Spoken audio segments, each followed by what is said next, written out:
Alright, hello and welcome back everyone. This is the Clever Fool here. Today we will be doing the Battle of Stirling. Now, historically, I hear that the Battle of Stirling was pretty damn brutal. But in this case, it's part of a tutorial mission, so it really isn't. Let's go ahead and get started, shall we? The time for minor skirmishes is over. We now prepare for war. The villain Longshanks is poised to cross the River Forth and threaten the town of Stirling with a force of men-at-arms, heavy cavalry, and a multitude of archers. Our newly forged army marches southward to establish our own base and attack the English before they can ready their troops.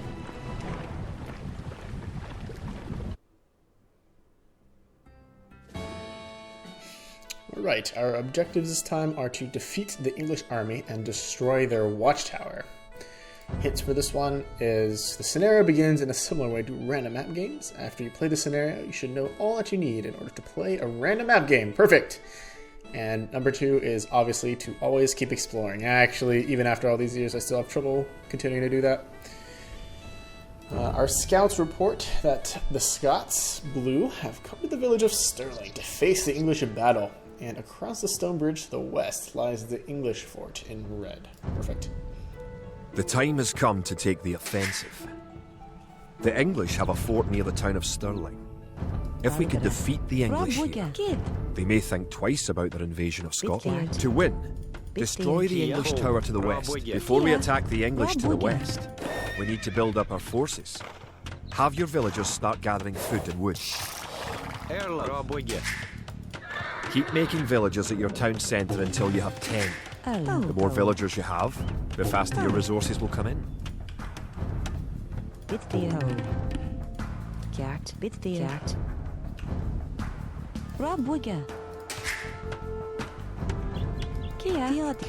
Scout cavalry are poor fighters, but they can see a great distance.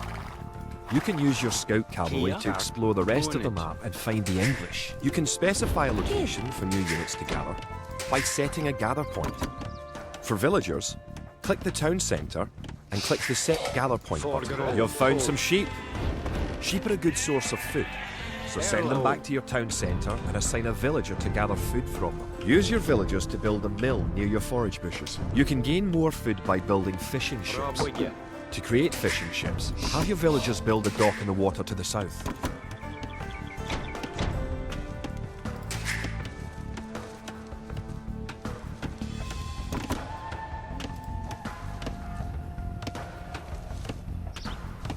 Okay, perfect. Now that he's done talking and we've done setting all of our control groups real fast, I'm going to go ahead and get started. I'm waiting for my skills to come back. I'm going to cue a technology there just because I can. Do I have any idols? I do not. Perfect.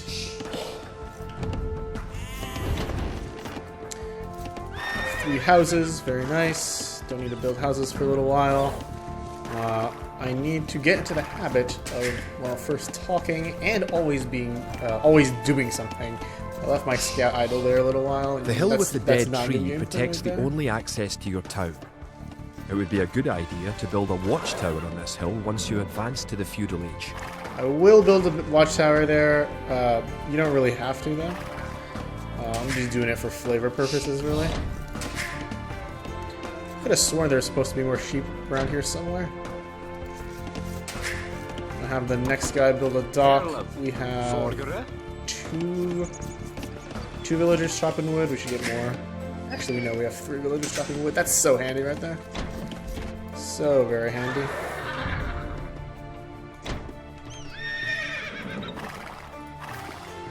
There's an English outpost. And is this new? I don't remember a bridge. I don't remember a bridge being in this tutorial.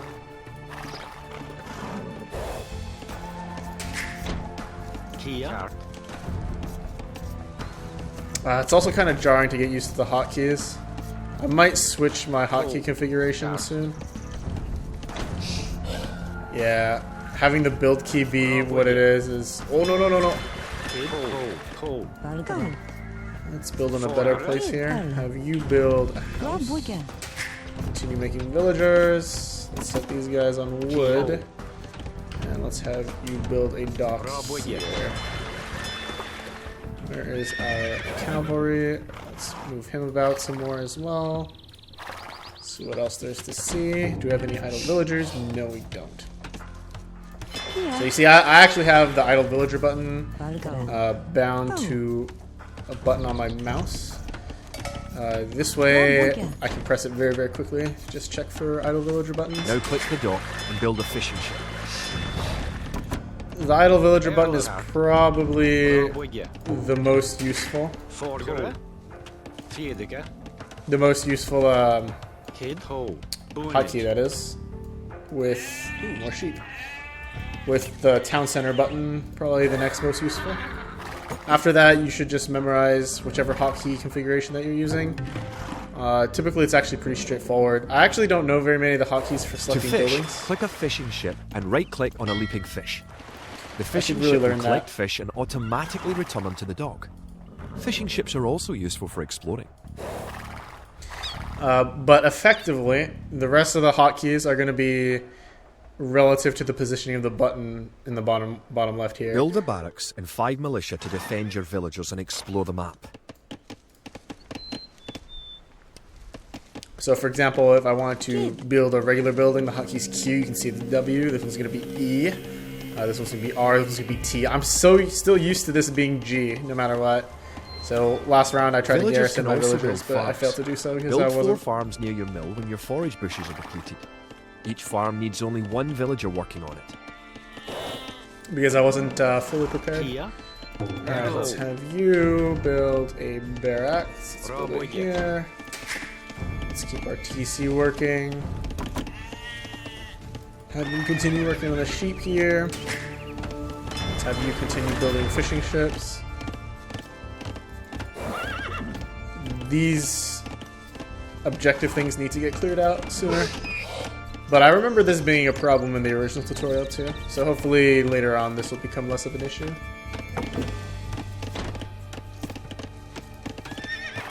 Yeah, this is really jarring right there.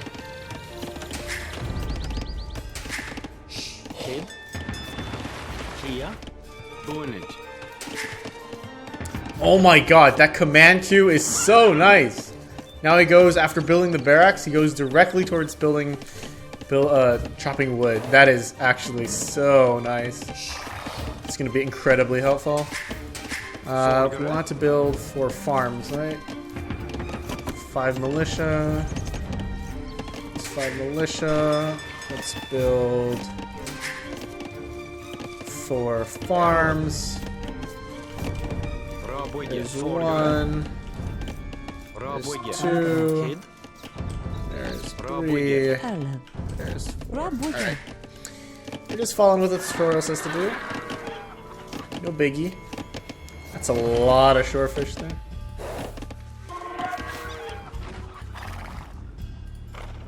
Let's have our scout go across the map and see what he has to do. These things are still on the screen!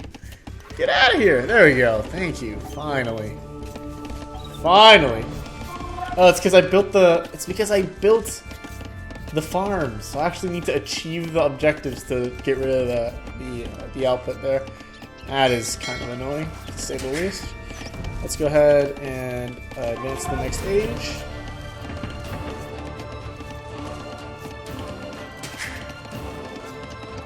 Any idols? No idols.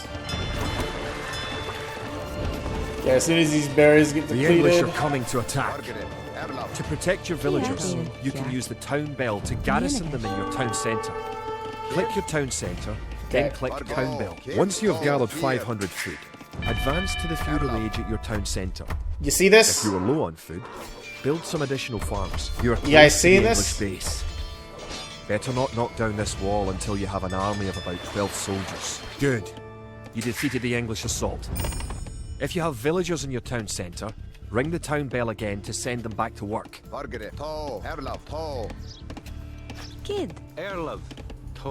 You actually, I did that to demonstrate the town bell feature, but you actually never really want to use this. You notice what happened is that they sent like what, 3 or 4 guys to me right away? And as soon as they sent 3 guys, I probably could have cleaned them up with the militia that I had here at home. But instead of doing that, I press the town bell, and all of my villagers, all the way over here that are chopping wood that were totally safe, you know, most of these villagers over here that were also totally safe, just stopped whatever they were doing to get into the town center and do nothing.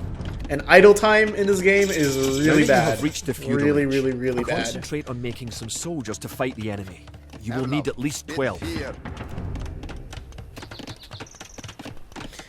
It's really, really bad. Remember, you can upgrade your militia to men-at-arms at the barracks. You should always upgrade soldiers when you can afford it. And the reason why it's bad is because if you really think about it, any time that a villager is spends sitting doing nothing is basically time that villager is dead.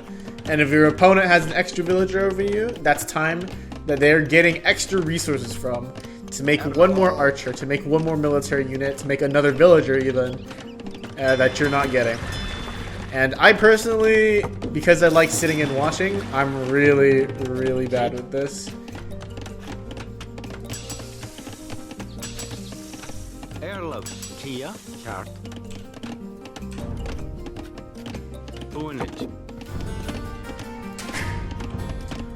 Really bad with this, actually.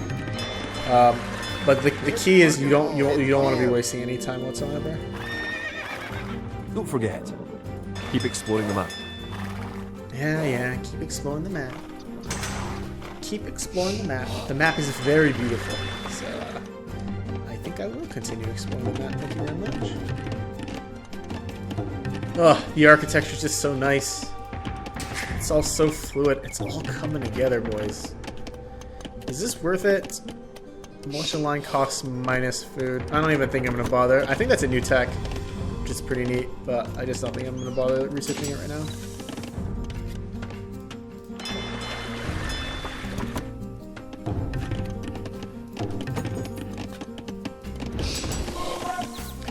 Let's just queue up all the text while we're at it.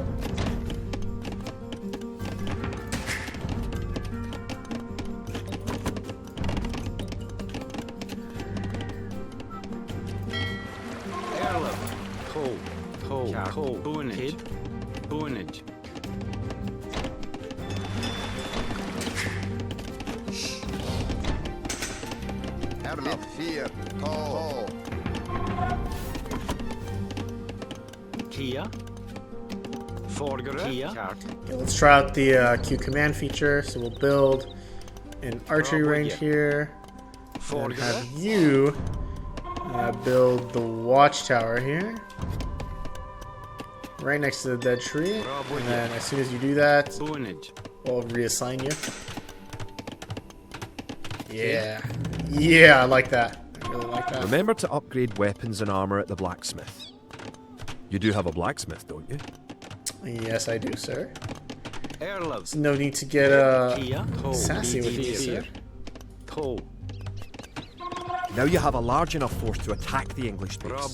Charge. Keep your villagers working just in case you suffer casualties and need to make more troops.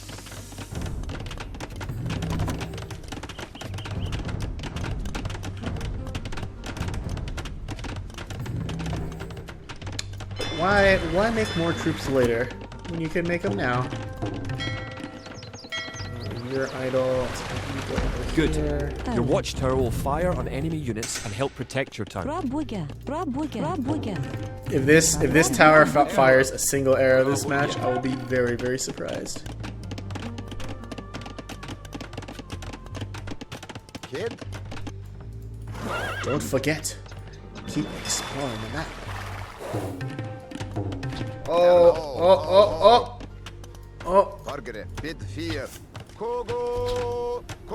Mess him up. Their pathfinding's all off. What is he doing? He didn't even get a swing off. See that?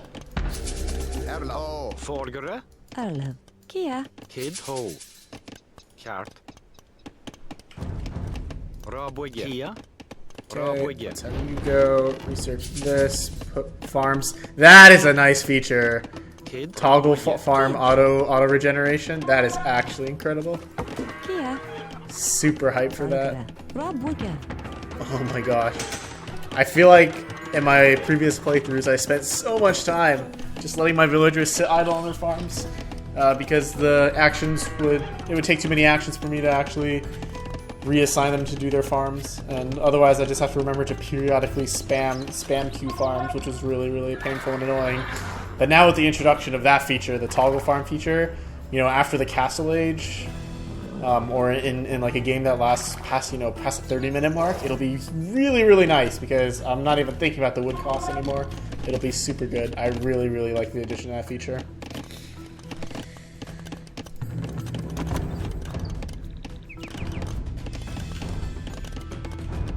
Okay, interesting. Nice. I wonder what the max number of units you can queue is. I wonder if it's still 15.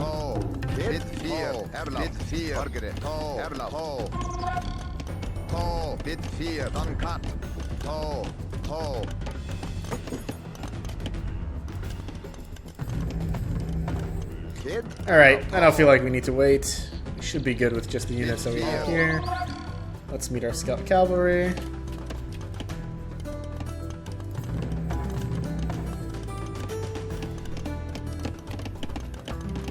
Just look at that. I wish I could zoom in more. It feels like I should be able to zoom in more. I know I saw like T90 zoom in way more. Like he zoomed like right in on top of the house. Maybe it's because my monitor is too big. Who knows? I'm sure T90 has a great computer anyway, so I'm not quite sure what's going there. Oh, I think what I'm supposed to do is knock down these outposts too. I think William, or whoever the narrator is, has text for this. Knock it down, knock it down!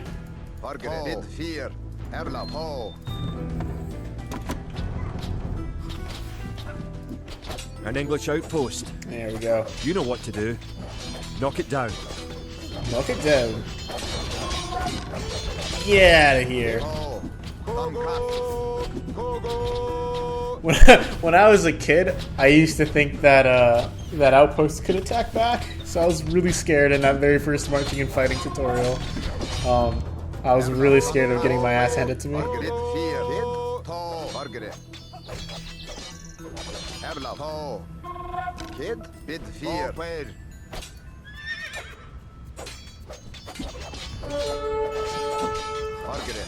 Is he attacking me through the wall? You guys seen that? Yeah, that's very interesting.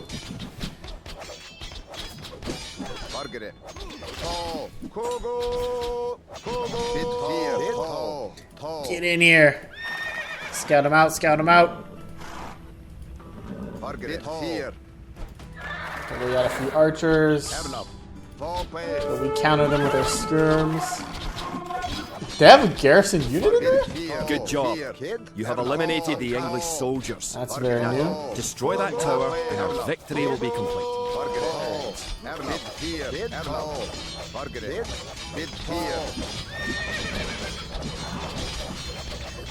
When I was a kid, I would make a point of destroying all the buildings first before the tower, so that I could completely eradicate the English from the map.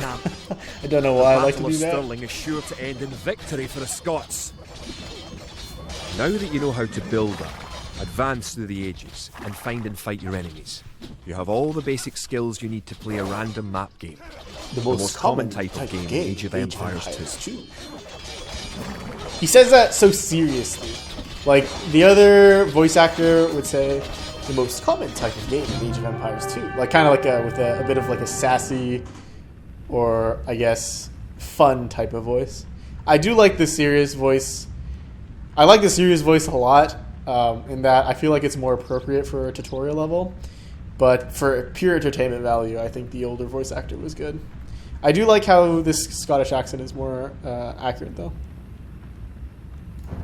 Let's get out of here. Stirling was our first great victory. Even as we held the coastline, word arrived that Stirling Bridge had been held by a force of Scots led by the mythical knight of whom so many have spoken. Now we know his name. Sir William Wallace, the bane of the English. Edward Longshanks names Wallace a traitor and a criminal. Sir William replies he cannot be a traitor, for he never swore fealty to an English king. With Wallace leading our armies, the men fight with renewed vigour. Perhaps the tide of our misfortunes is about to turn. Perhaps. Perhaps. Alright, very nice. Now we have all the information and the skill that we need to get started with random map games in Age of Empires 2. Ooh, how exciting! But we still have 2 more tutorial levels to go, and I will be getting to them right away. This is Clever Fool, signing off. Thanks for watching, guys. See you guys next time.